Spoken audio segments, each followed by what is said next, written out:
Hello, and welcome to another set. So, which of the following is an endangered species? Actually, all of them are endangered species and Asiatic lion gaani, Bengal tiger gaani, లేకపోతే ఇంకోటి ఏమన్నారు snow leopard కానీ ఇవన్నీ కూడా endangered స్పీసీసే. Okay, and the convention on the biological diversity was first adopted in. So యాక్చువల్గా ఈ convention on biodiversity అనేది రియో సమిట్ ఎజెండా 21 దాంట్లోని ఒక convention on the biodiversity summit అనేది జరిగింది, అక్కడ అడాప్ట్ చేయడం అనేది జరిగింది.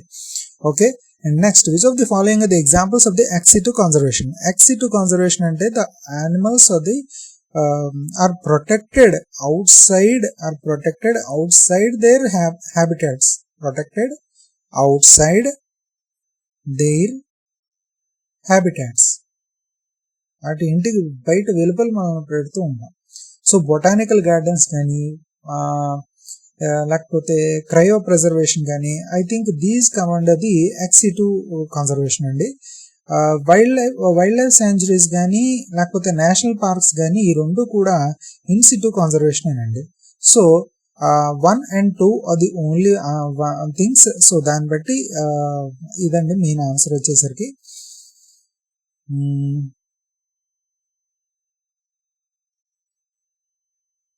జస్ట్ ఎ మినిట్ అండి.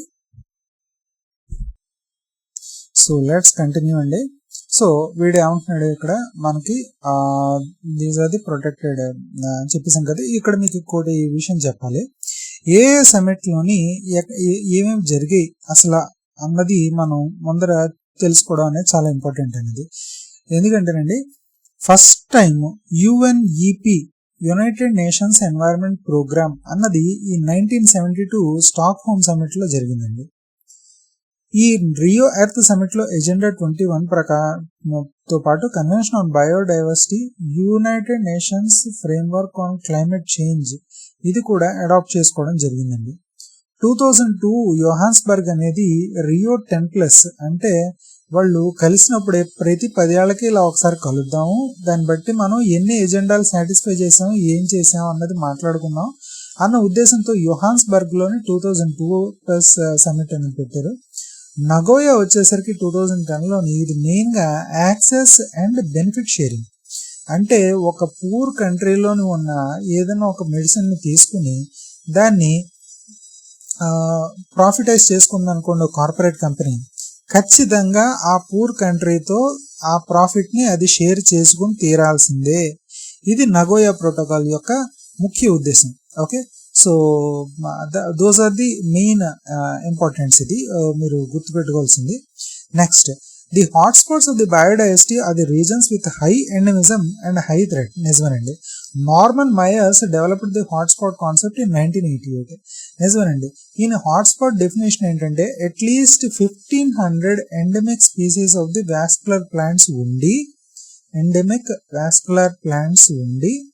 70% ఆఫ్ ది హ్యాబిటాట్ అనేది లూస్ అయిపోయి ఉండాలి. అప్పుడు వాటిని హాట్స్పాట్ కింద పరిగణించడం జరుగుతుంది. సో బోత్ నార్మన్ మైయర్స్ చేశారు ఇది. Both are true and R is the correct explanation of the A. And next one, right, poaching అంటే ఇల్లీగల్ హంటింగ్ అండి. ఇది illegal hunting is called as poaching. Okay, so ఈ primarily affects the biodiversity by reducing the population of targeted species. ఇది main గా target, అప్పట్లో tiger తోళ్ళు అవి తీసుకుని వాళ్ళ ఇంట్లో పెట్టుకుని అది చేసుకునేవారు కొంత రాజకుటుంబీకులు. సో దానివల్ల టైగర్ అనేది ఒక కీ స్టోన్ స్పీసీస్ అని తర్వాత గుర్తించడం జరిగింది.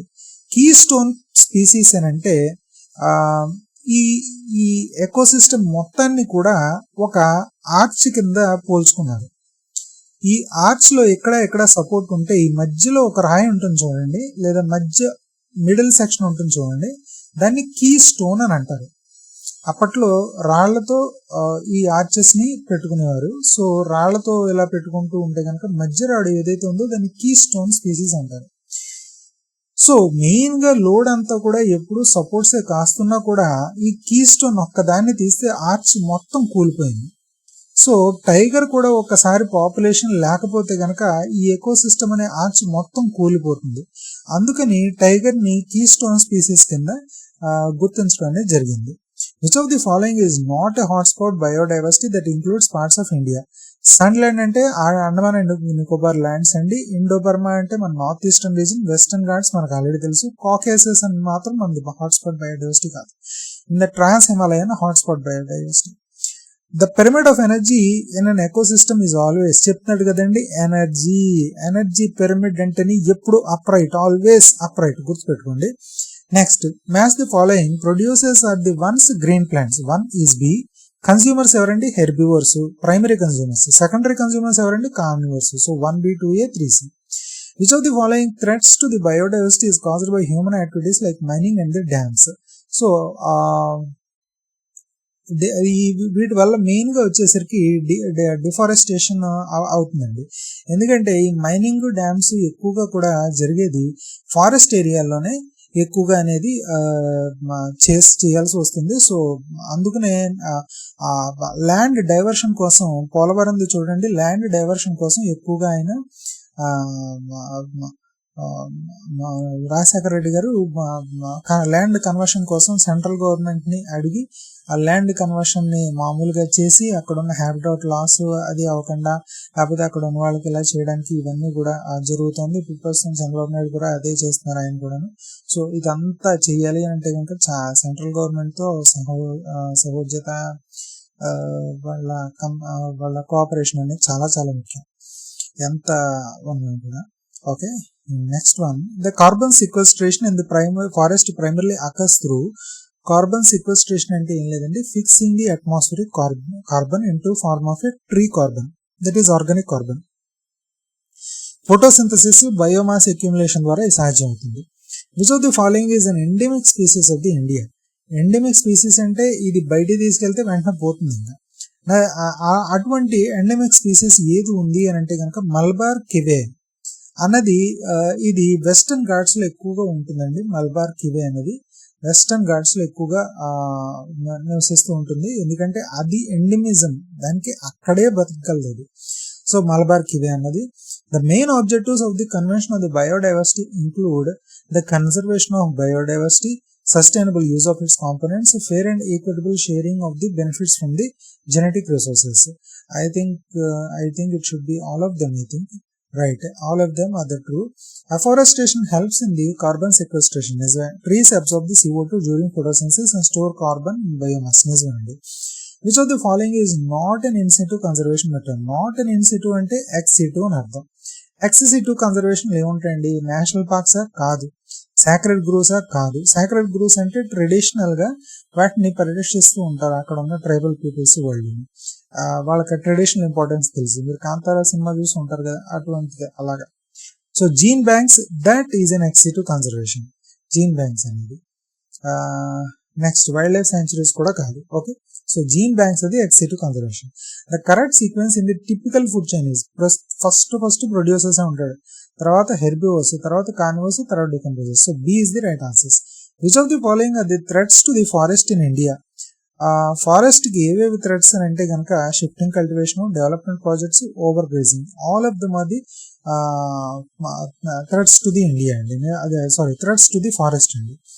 ఓకే, సో ఇలా చేసుకుంటూ పోతే ఇంకా అసలు ఈ డెవలప్మెంట్ చేయలేం కదా అంటే నిజమేనండి. సో దానికి తగ్గట్టుగా కంపన్సేట్ గా వేరే ల్యాండ్ అనేది పెట్టుకుంటూ ఉంటే కనుక దానికి ఇటువంటి ట్రీ కవర్ లాంటిది, ఫారెస్ట్ కవర్ పెంచకపోయినా ట్రీ కవర్ లాంటిది పెంచుతూ ఉంటే కనుక అట్లీస్ట్ కార్బన్ సెక్వెస్ట్రేషన్ ద్వారా మనం అట్మాస్ఫియర్ ని కంట్రోల్ చేయగలుగుతూ ఉంటాం. Global biodiversity hotspots must have at least 1500 endemic vascular plant species and lost 70% of its natural habitat అండి. సో అదేనండి బయోడైవర్సిటీ హాట్స్పాట్ యొక్క ముఖ్య ఉద్దేశం. ఓకేనండి, జస్ట్ మినిట్,